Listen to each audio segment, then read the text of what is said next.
Week we watched The Zone of Interest, written and directed by Jonathan Glazer. I mean, it's kind of apropos that we're talking about this movie, and then 30 years ago, like February, like 30 years ago, Schindler's List came out. Kind of dealing with this very same subject matter. And this movie, in stark contrast, I know it's mostly about how people compartmentalize things that are happening in their life to not dwell on things, like even see from the parents, even the children doing it in certain situations. Um, I do feel like in light of how the world is currently, I feel like this movie humanizes Nazis a little bit too much. The father is, one of the high-ranking officials in the Nazi party, organizing and working in the concentration camps. The mother is mostly a homemaker with, servants and stuff like that who are themselves Jews because she threatens them. Like says, I'll tell my husband to burn you and turn you to ash. But it's really like about a tumultuous like marriage and relationships on its rocks. And I feel like showcasing that kind of goes, Nazis are just like us. They can have bad relationships too. I'm really not, feeling that vibe that this movie gives off. I think in the beginning, at least like halfway through the film, I definitely felt the way that you did. I was like, do we really need to be humanizing Nazis? Like that kind of seems like, again, like to what you said, not the vibe. This point of view is like from a Nazi commander and his wife. Like that is who we are watching. That is who we are spending time with. So I watched interviews with the director Jonathan and the entire cast. And what he was saying was like, I put the focus on the perpetrators because I think when people think about Nazis, they think like, oh, these people were like the most evil people in the world. There's no way that I'm not like them. Yeah. You always want to put yourself in the position of the victim, never the perpetrator. And I guess, and also like from what I'm gathering from what the actors were saying was that you're not supposed to feel anything for these people because they don't feel anything. Yeah. So like, don't feel sympathy for them. Don't feel bad for them, but don't feel like you're completely removed from doing something to that degree.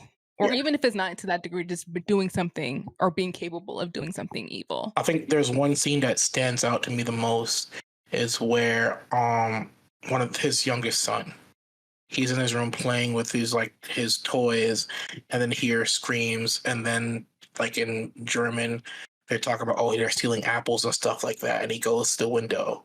Like you could see him like processing, oh, something bad is happening outside, all this yelling and people are screaming. But then he goes to the window and he kind of glances, and then he goes, "Heh," and then like walks away. Like even a child is learning that how to disassociate stuff. The wall of their house is Auschwitz, basically. They're constantly exposed to it, where they're still they don't know how to compartmentalize. Like his other son is full Nazi youth regalia, stuff like that. I loved how it really exposed how it affected all levels of your family life. The house and the garden was so well put together. It's always bright and light in that. And whenever we're looking at their life, it's always like very idyllic. Yeah. And that was all done, intentionally. Like, and also accurately. Like that's how the real people, because I actually didn't know if this was based on a real person, because the book isn't based on a real person. It is, but it's like fictional. Yeah. But this movie is based on the real person who did all this stuff.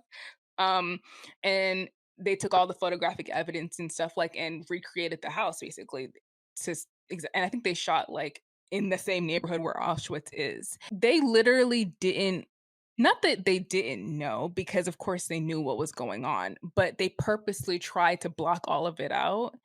And tried to make it seem like, nah, this is our perfect life. We love it here. Isn't it great? Like there's a one scene where Sandra is like bragging to her friends that people call her the queen of Auschwitz. Like it's almost like too crazy to believe that people lived that close to everything that happened there, and they just simply decided not to care about it. Like they just decided like that wasn't a real thing. And you had characters who were like feeling weird about it, like the grandmother who comes to stay felt weird about it. But I'm also just like, girl, you're part of the problem. So I had no sympathy for anybody in there. Not the kids. I don't care. The only person I had sympathy for was the baby, because the baby truly didn't know what was happening. But like everybody else, I was like, I don't care what happens to any of y'all. Like, I don't. And so in that way, I think the movie accomplished what it was supposed to do because I felt nothing for any of those people. I think that's the point. Like the point is like even when you do evil things, unless you're, I don't know, a complete sociopath or psychopath, maybe some of them were, don't know. Like you're gonna feel something. And I feel like at the end, that's what the ending was trying to show, where he was like gagging, where he couldn't really like throw up because like it was affecting him in some way where he had to like think about the fact like, oh, I am gassing people, like that is, I am doing that. But like if he went down the path to actually think about like all the stuff he was really doing, he would have to confront the fact that like maybe the people who I think are awful are just like regular people, and maybe the things that I've been taught are all lies. But like if you built your life on a lie, it's kind of hard to undo that. People don't know you're once you like think about being sick or feeling bad, your body kind of goes, "Oh, now you're sick." That kind of thing. And it was clear that what he was doing was affecting him because you see he's top going to the physician and you see him throwing up repeatedly. And not just that, but you mentioned his job is basically how to create the crematoriums and gas chambers, stuff like that, and also inspect them. Like he even says he goes to like a giant Nazi party and he's like, yeah, I didn't really pay attention the whole time. I was just thinking about how to gas this whole room. Like disassociated to it that far where he's thinking about killing his friends and coworkers. I do appreciate the level of research Glazer did doing this because he collaborated with Auschwitz Museum. He got access to their archives, that and those archives also have testimonies from survivors and people who actually were employed in his household. The story of Alexandria, the little Polish girl we see repeatedly picking apples, like that's a real story. Bike used in those scenes and the dress the actress wore were actually belonging to Alexandria.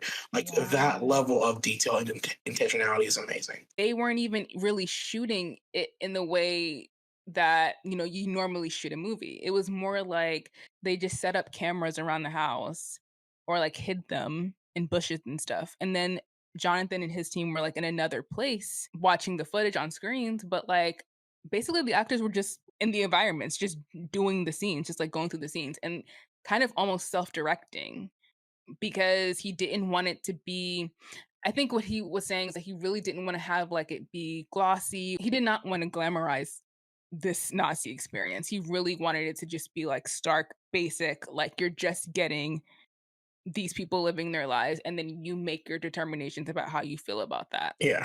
There was so much sentimental value about that home considering what was happening next door. I think that's the thing that always kind of brought me back to like reality when I was watching this. Mhm. The kids are outside having a pool party, everyone's having fun, and you can hear like gunshots, people screaming. Again, like I'm saying, it just seems so unbelievable like that you could exist in that type of environment. It doesn't make any sense to me. I can't. But oddly enough, they're keenly aware of it because when him and the kids are fishing and swimming on the canoe and stuff, where you see the bones and the ash in the water, and he rushes the kids home to take them bath, and that scene highlights just they're aware of what they're doing because the idea of ash touching you, like they're even trying to blow out their nose, they're coughing up all everything. They're aware of the death they are causing because it's kind of I look at it like this when you watch movies and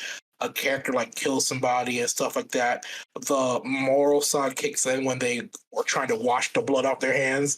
It's kind of Mm. that same thing. There's always like a sense of like, well, I don't understand them, so I fear them. And Yeah, because I fear them, I'm going to be violent against them. I'm going to have hatred against them.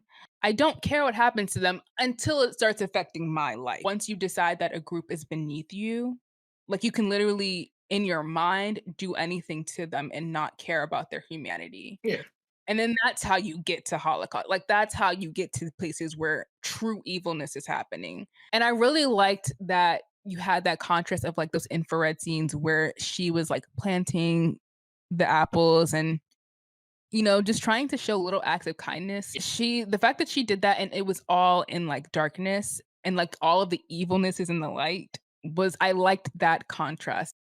What you're seeing and what you're hearing are always in direct conflict with each other. yeah. They're outside celebrating the commandant's birthday, and behind you can hear the screams of people dying. So it's like And it's always there, like, it's always in the background. The actor who plays Rudolph was saying that, like, the director Jonathan was telling him, "If your eyes are saying the truth, then your mouth needs to be lying, Yeah. and if your mouth is lying, then your eyes need to be telling the truth." We mentioned a while ago how the visual transitions, and you mentioned sound design and stuff, like the intention to not have a lot of musical pieces going on during those scenes, like it puts you in that world. Like most movies, doing even the most mundane tasks, sweeping your floor, there's some music going around, or people are walking and talking. There's some kind of auditory things happening. But in this movie, all that's devoid. So all you can focus on is, hearing people shouting in the background, like sporadic pats of gunfire, to really ground you in the moment of what's happening. This movie was at first, it's like a bitter pill, like, you Yeah. don't like it because it's, like, watching Nazis, but, like, once it goes down, you're like, "Okay, I think maybe I needed to see it." Did you like that clip? Well, you can listen to the entire podcast because the 16mm Film Crew podcast is available on all major podcast platforms.